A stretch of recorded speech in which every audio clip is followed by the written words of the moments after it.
नमस्कार साथियों, देखिए साथियों 15 अक्टूबर 2024 की जो एसएससी एमटीएस के एग्जाम चल रहे हैं उसकी फर्स्ट शिफ्ट के एग्जाम समाप्त हो चुके हैं। तो कौन कौन से क्वेश्चन यहाँ पे पूछे गए, 25 में से 25 क्वेश्चनों पे हम करेंगे चर्चा।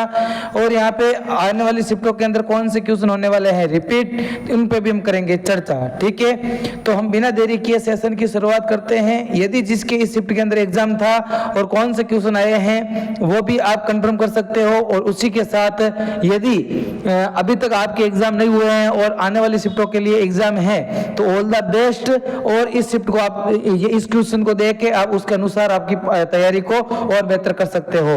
तो बिना देरी की हम सेशन की करते हैं शुरुआत। तो चैनल पे नए हैं तो चैनल को कर लो सब्सक्राइब और वीडियो को कर दो लाइक।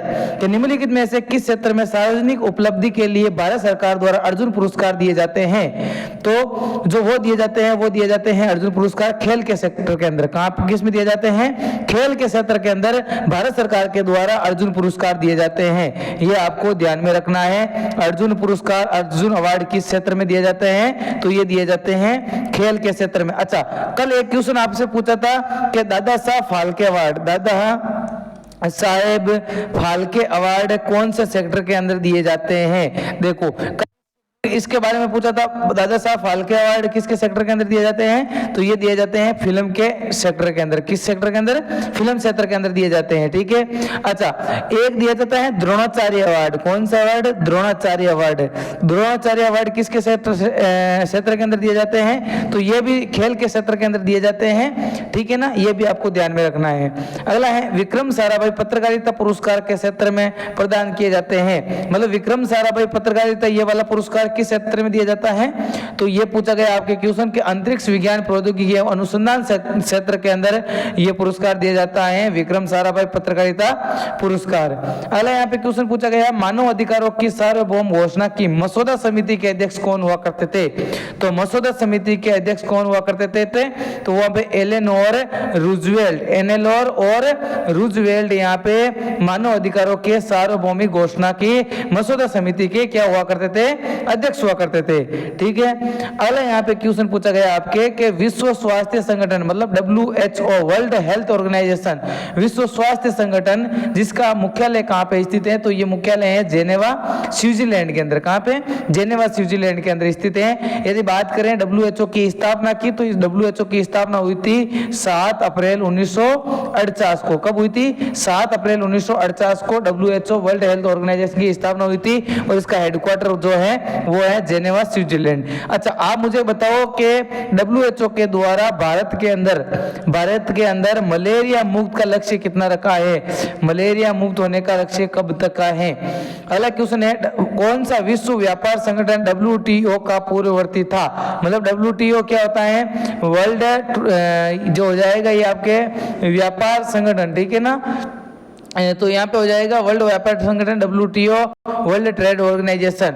ठीक है, तो इससे पहले कौन सा था? तो वो था व्यापार एवं शुल्क एवं सामान्य करार मतलब गेट। ठीक है ना, आप ये ध्यान रखना है आपको कि गेट के द्वारा यहाँ पे क्या होता था? व्यापार होता था पूर्व के अंदर। ठीक है, अगला है यूनेस्को की विश्व विरासत सूची में शामिल होने वाला 40वां भारतीय स्थल किस राज्य में स्थित है? तो यूनेस्को के अंदर शामिल होने वाला 40वां जो भारतीय स्थल है वो गुजरात के अंदर है। जिसके जो गुजरात के अंदर है कौन सा? तो वो हो जाएगा धोलावीरा। कौन सा हो जाएगा? धोलावीरा। यहाँ पे जो 40वां स्थल है यूनेस्को के अंदर धोलावीरा को शामिल किया गया। ठीक है, धोलावीरा को शामिल किया गया। धोलावीरा कहाँ पे स्थित है? गुजरात के अंदर स्थित है। आपको पूछ ले कि जो ये भारतीय पुरातत्व स्थल के अंदर तो धोलावीरा है, लेकिन आपको पूछ ले कि सिंधु घाटी सभ्यता के अंदर जो डॉकयार्ड का साक्ष्य कहाँ से मिले हैं? तो ये मिले हैं लोथल गुजरात से। ठीक है ना, लोथल गुजरात से। अगला क्वेश्चन यूनेस्को का मुख्यालय कहाँ पे स्थित है? बात करें हम यूनेस्को का मुख्यालय, तो यूनेस्को का मुख्यालय स्थित है पेरिस के अंदर। कहाँ पे स्थित है? पेरिस के अंदर। पेरिस किस नदी के किनारे स्थित है? सी नदी के किनारे स्थित है और पेरिस है वो फ्रांस की राजधानी है। ठीक है ना, अच्छा यूनेस्को के द्वारा क्रिएटिव सिटीज, देखो यहाँ पे करंट अफेयर्स पे हम चलते हैं जैसे यूनेस्को से संबंधित। तो देखो यहाँ पे करंट अफेयर्स की ओर चलेंगे तो यहाँ पे देखो मैं आपको बता देता हूँ कि एक क्रिएटिव सिटी का अवार्ड दिया गया है, क्रिएटिव सिटी का अवार्ड दिया गया है। और इसके अंदर किस किस को दिया गया है, तो देखो आपको सबसे पहले याद रखना है कोझिकोड। क्या याद रखना है? कोझिकोड याद रखना है। कोझिकोड जो केरल के अंदर है, और कोझिकोड को क्या दिया गया है? साहित्य शहर का दर्जा दिया गया है। किस शहर का? साहित्य शहर का दर्जा दिया गया है।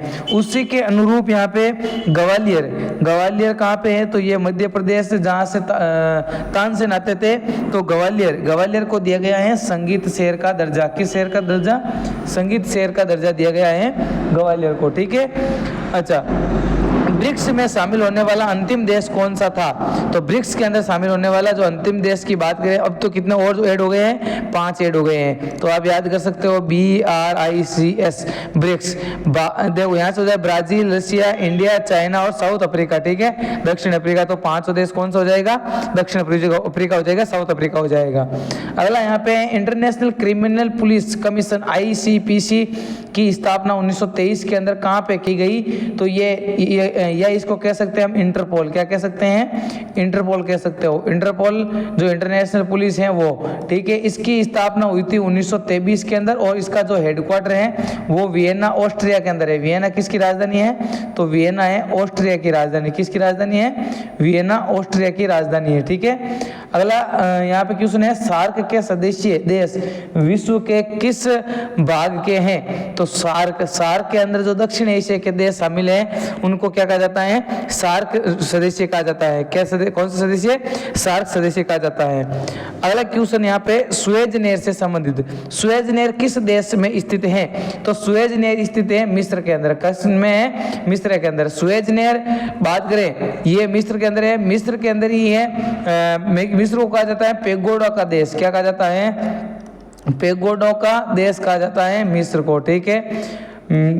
मिस्र की राजधानी क्या है? मिस्र की राजधानी है कायरा, ठीक है, मिस्र कायरा।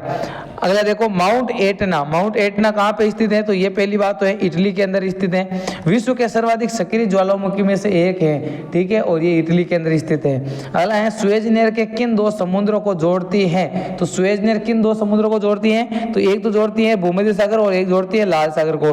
भूमध्य सागर को लाल सागर से जोड़ने का कार्य किसका है? सुएज नहर का है, ठीक है ना। अच्छा, अगला क्वेश्चन देखो, यूरोप का युद्ध क्षेत्र किस देश को माना जाता है? तो यूरोप का युद्ध क्षेत्र माना जाता है बेल्जियम को। किसको माना जाता है? बेल्जियम को माना जाता है यूरोप का युद्ध क्षेत्र। अगला है विश्व में कुल महाद्वीपों की संख्या कितनी है? तो विश्व के अंदर कुल कितने महाद्वीप हैं? तो वो है 7 महाद्वीप, ठीक है। अगला है विश्व में कुल महासागरों की संख्या कितनी है? तो विश्व के अंदर कुल महासागरों की संख्या कितनी है? तो वो है 5, ठीक है। अगला है कौन सी नदी इंग्लैंड के लंदन शहर से होकर बहती है? बात करें हम लंदन शहर से होकर बहने वाली नदी की, तो वो हो जाएगी टेम्स नदी। कौन सी हो जाएगी? टेम्स नदी। जो लंदन है वो टेम्स नदी के किनारे स्थित है। कौन सी नदी के किनारे स्थित है? टेम्स नदी के किनारे स्थित है, ठीक है। अच्छा, लंदन किसकी राजधानी है? तो वो इंग्लैंड की राजधानी है लंदन, ठीक है। अगले क्वेश्चन पे चलते हैं। अगला क्वेश्चन देखो, विश्व की सबसे ऊंची मीनार कौन सी है? विश्व की सबसे ऊंची मीनार कौन सी है? तो विश्व की सबसे ऊंची मीनार हो जाएगी आपकी टोक्यो स्काई, जो कहाँ पे स्थित है? जापान जिसकी राजधानी क्या है? टोक्यो। क्या है? टोक्यो, ठीक है, टोक्यो। जापान के द्वीप की बात करें तो जापान के द्वीप हैं 4 द्वीप। कौन से? 4 प्रमुख द्वीप है, होन्शु, होक्काइडो, कोइशु और शिकोगु, ठीक है। अच्छा, जापान के ऊपर ही परमाणु बम गिराए गए थे अमेरिका के द्वारा। कब गिराए गए थे? 1945 के अंदर। डेट क्या थी? तो देखो, एक तो थी 6 अगस्त जब हिरोशिमा के ऊपर बम गिराया गया। हिरोशिमा के ऊपर बम गिराया गया 6 अगस्त को, ठीक है। अच्छा, और 9 अगस्त को किस पे गिराया गया? तो यह गिराया गया है नागासाकी के ऊपर। किस पे? नागासाकी पे कब बम गिराया गया? 9 अगस्त को, ठीक है, ये याद रखना है। विश्व में बिना मरुस्थल वाला एकमात्र महाद्वीप कौन सा है? तो वो हो जाएगा यूरोप। यूरोप महाद्वीप के अंदर कोई भी यहाँ पे क्या नहीं है? मरुस्थल नहीं है। अगला है स्पेन की राजधानी कौन सी है? स्पेन की राजधानी कौन सी है? स्पेन की राजधानी है मैड्रिड, ठीक है ना। स्पेन की राजधानी क्या है? मैड्रिड। अगला देखो, सर्वाधिक जिलों वाला देश कौन सा है? सर्वाधिक जिलों वाला देश कौन सा हो जाएगा यहाँ पे? तो वो हो जाएगा आपके कनाडा। कौन सा हो जाएगा? कनाडा हो जाएगा सर्वाधिक जिलों वाला देश, ठीक है ना। सर्वाधिक जिलों वाला देश कौन सा हो जाएगा? वो हो जाएगा आपके कनाडा, ठीक है। अगला है, किस देश में सबसे अधिक समय क्षेत्र है, मतलब टाइम जोन। टाइम जोन की बात करें हम तो टाइम जोन सबसे ज्यादा कहाँ पे है? टाइम जोन सबसे ज्यादा कहाँ पे है? तो ये है फ्रैंक के अंदर। कहाँ पे? फ्रैंक के अंदर है, ठीक है ना। सर्वाधिक जिलों वाला शहर यहाँ पे कनाडा हो जाएगा। अच्छा, नदियों वाला देश कौन सा हो जाएगा? आप जल्दी से बताओ मुझे। एक नदियों वाला शहर, एक यहाँ पे नहरों वाला शहर। देखो, नहरों वाला देश की बात कर लेते हैं। देखो, जिलों वाला देश तो हो जाएगा कनाडा, नदियों वाला हो जाएगा आपके बांग्लादेश। कौन सा हो जाएगा? बांग्लादेश यहाँ पे हो जाएगा सबसे ज्यादा नदियों वाला देश। नहरों की बात करें तो नहरों हो जाएंगे यहाँ पे पाकिस्तान के अंदर। कहाँ पे हो जाएगी? पाकिस्तान के अंदर सबसे ज्यादा नहरें हैं, ठीक है। अगला देखो, 1961 के अंदर मैसूर का शासक कौन था? तो मैसूर का शासक था हैदर अली। कौन था? हैदर अली। तो यहाँ पे मैसूर का शासक था। मैसूर किसके लिए जाना जाता था? तो ये टीपू सुल्तान के लिए जाना जाता है। किसके लिए? टीपू सुल्तान के लिए। निम्नलिखित में से किसके द्वारा 1929 में बिहार प्रांतीय किसान सभा का गठन किया गया था? तो ये किया गया था स्वामी सहजानंद सरस्वती के द्वारा। अगला है, किस भारतीय वास्तुकला में गर्भगृह हमेशा सबसे ऊंची मीनार मतलब टावर के नीचे होता है? तो ये होता है नागरवे उत्तर शैली के अंदर।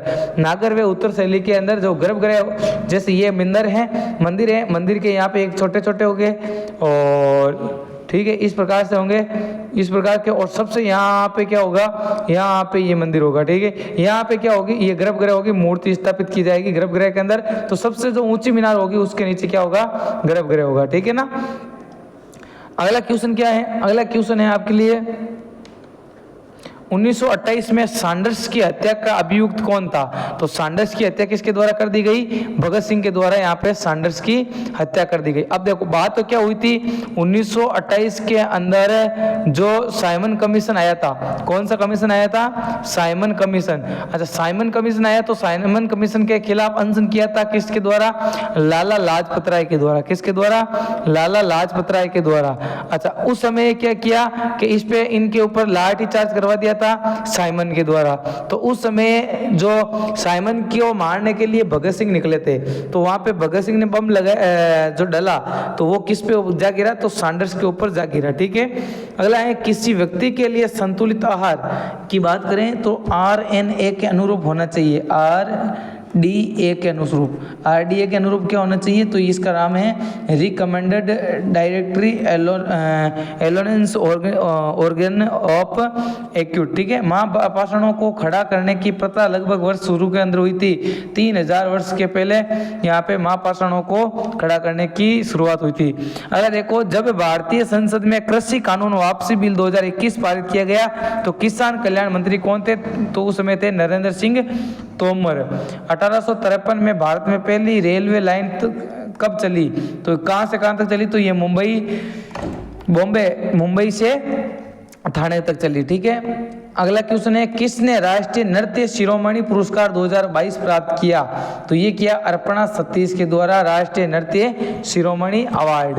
अगला है 2022 के अंदर। अगला है, वास्तविक सकल घरेलू उत्पाद की गणना के लिए किसी वर्ष की कीमतों का उपयोग किया जाता है। उस वर्ष को क्या कहा जाता है? उस वर्ष को कहा जाता है आधार वर्ष। आधार वर्ष लिया जाता है। तो ये आज का आपका सेशन था फर्स्ट शिफ्ट के अंदर, जो क्वेश्चन पूछे गए ये अगले आने वाली शिफ्टों के अंदर पूछे जाने वाले क्वेश्चनों पे हमने चर्चा की। तो यदि सेशन अच्छा लगा तो चैनल को सब्सक्राइब और दोस्तों के साथ शेयर करें और हमारे मोटिवेशन के लिए क्या कमेंट करें। और इसकी PDF पाने के लिए हमारा टेलीग्राम चैनल वीडियो के डिस्क्रिप्शन के अंदर दिया गया लिंक से ज्वाइन कर सकते हो, जिसका नाम है daily study point 9 current affairs channel, ठीक है। Thank you. जय हिंद, जय भारत।